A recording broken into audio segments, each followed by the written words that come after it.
The goal of the Israeli government is abundantly clear: the destruction of life in Gaza.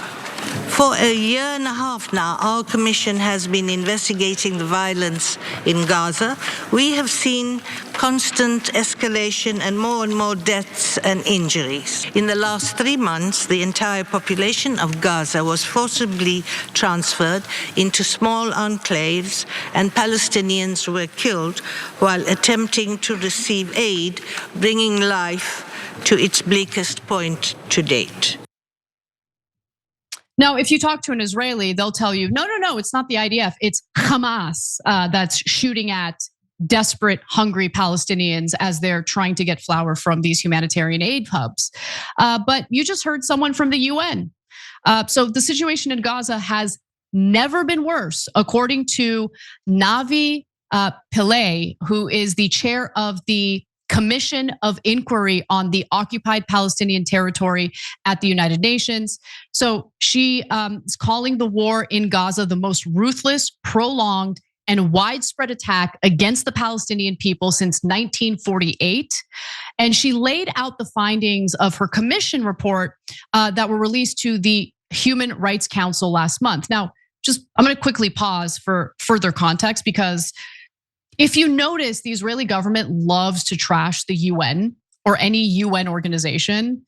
And it's because the UN is an international body that sometimes does investigations into Israel's conduct, and they don't like that. They don't like to be held accountable. They hate it. Oh my God, you're calling us out on our war crimes? No, we're the civilized ones. We're not the barbarians. No, sometimes you guys act like barbarians. In fact, right now, acting like barbarians. Just keep it real. You don't like the truth, too bad. We're gonna slap you with it. So she starts with how Israel's ongoing assault has impacted children. Let's take a look. Children have paid an unimaginable price.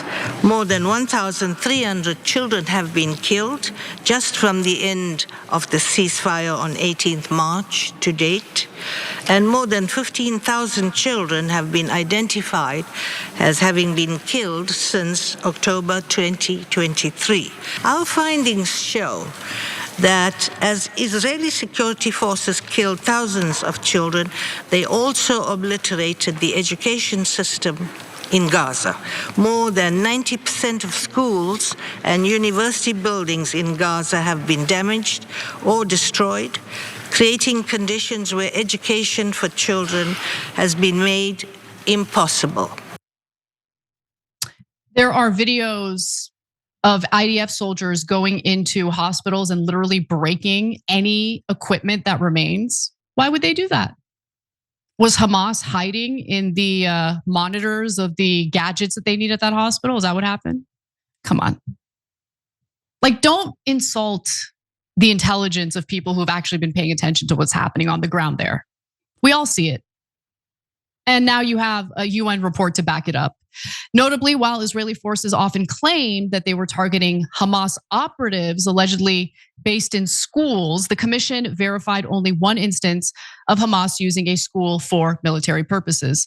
That is unsurprising to say the least, but they'll still perpetuate that lie.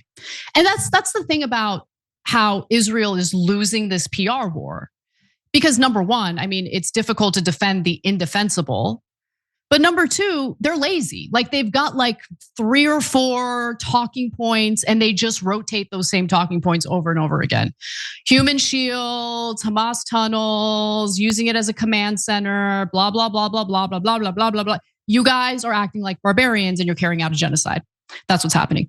From their findings, they concluded that Israel's targeting of civilian infrastructure and educational facilities is intentional, not accidental, and that they are indeed committing a slew of war crimes. Take a look.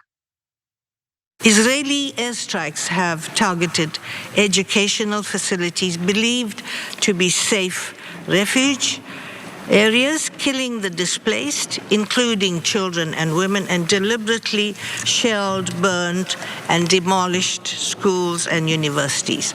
The commission could not identify any military necessity which justifies such actions, And we conclude that these actions show an intent to destroy these facilities in order to curtail Palestinians' access to education in the long term.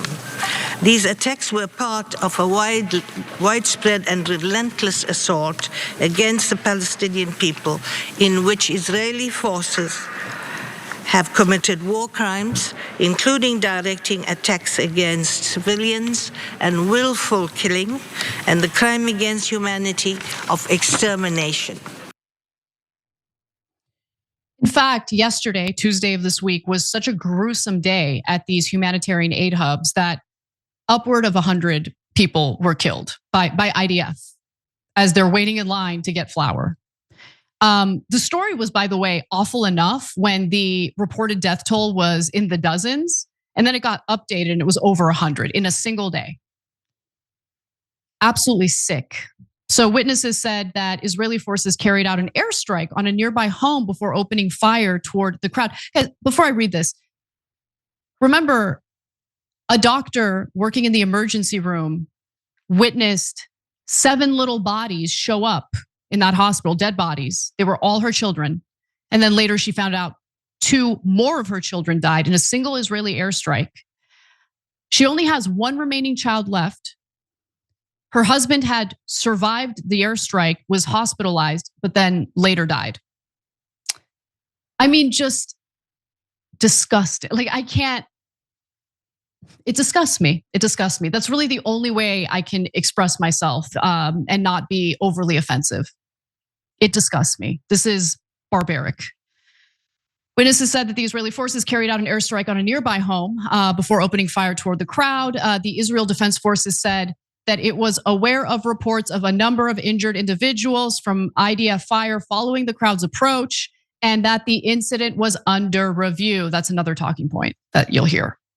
Oh, oopsie, we got caught doing what appears to be a war crime, or is definitely a war crime. And don't worry, we're going to investigate it and you're never going to hear from it again. What happened to the IDF soldiers in Jenin who were shooting at international ambassadors who were visiting? What happened to them? What happened to that internal review? I mean, their internal reviews are so ridiculous and non-existent that it makes like local police departments in this country blush. It's like insane. In a statement, the IDF said nothing of value, nothing of value. I haven't even read this yet, but I already know nothing of value. But nonetheless, said that a gathering was identified next to an aid distribution truck that got stuck in the area in proximity to IDF troops. The IDF regrets any harm. I'm done. Yeah, I don't. Their statements mean nothing to me. Nothing. Okay, they're terrorists. These people are carrying out acts of terror. They are killing innocent people on purpose. This is not an accident. This has been going on for far too long. They want to wipe the Palestinians off the face of the earth, and whoever remains, get them out of Gaza. We want this land. But it's like, why would Israel be surrounded by so many enemies?